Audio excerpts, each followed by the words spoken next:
She barged into my apartment like a storm. No knock, no hesitation, just slammed the door open and started shouting, "You're ruining everything!" Her voice cracked with rage, but I stayed seated, calm, watching her unravel. Because this wasn't really about the wedding. It was about the lie my family built years ago.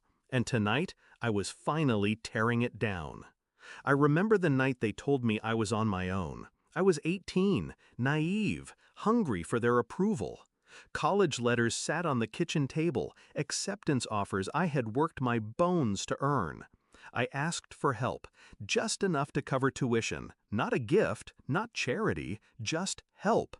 My father didn't even look up from his newspaper. My mother's words were ice. "If you want college, pay for it yourself. We won't throw money away on something useless."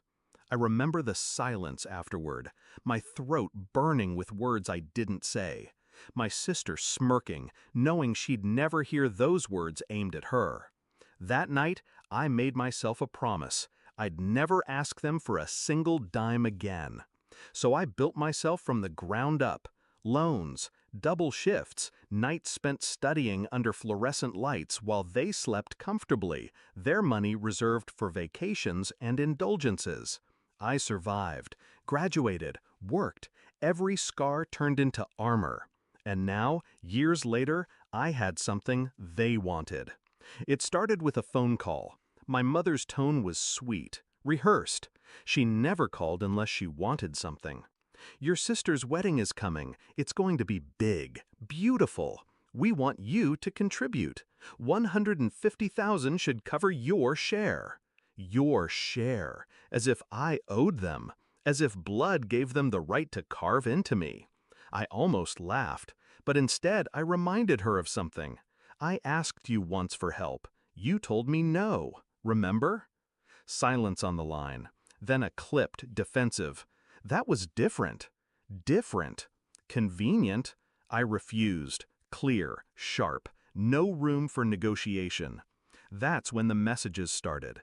Guilt-laced, manipulative, then angry, then desperate, and finally, the storm in my apartment, my sister herself. She stood in front of me now, her face red, her hands shaking. "You have the money. You're selfish, cruel. Do you want me to look like a joke in front of everyone?" I let her words hang in the air. Then I rose, slowly, deliberately. "You want me to pay for a wedding?" I said quietly, "when no one paid for my future?" Her eyes darted, defensive. "That's not the same." "It's exactly the same." She tried a different angle. Tears. "You don't understand what this means to me. Please, just this once." That line struck me like déjà vu. The same begging tone I had used at 18. The same plea for support. Only difference? I learned then that in my family, no was final. So I gave it back to her, word for word. "If you want it, pay for it yourself." Her face broke. The silence between us was thick, violent. She wasn't used to hearing no, especially not from me. She lunged, knocking a glass off the table, shattering it across the floor. She screamed that I'd regret this, that I was heartless. But all I felt was clarity. The next week, whispers spread through the family. My parents called me ungrateful. Relatives painted me as the villain. But every insult rolled off, because behind their words was the truth they couldn't face. I had beaten them at their own game. They raised me on indifference, on refusal, on abandonment disguised as teaching responsibility. And now they were choking on their own lesson.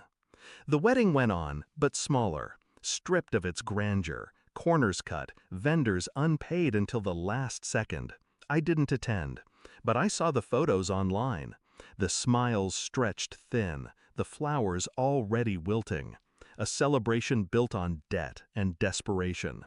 Meanwhile, I stayed home, alone, at peace. When people ask me why I didn't help, I tell them the truth. Family isn't measured in blood. It's measured in who shows up when it matters. They didn't show up for me, so I stopped showing up for them. Simple, Clean, final. I don't regret it. Because that night in my apartment, when my sister screamed and cursed me, I realized something. They never wanted me to succeed. They only wanted to control what I earned. And by refusing them, I took back everything they ever denied me. My voice, my power, my freedom. The best revenge isn't screaming. It isn't violence. It's silence. It's control. It's looking your betrayers in the eye and calmly returning the words they once used to destroy you. If you want it, pay for it yourself.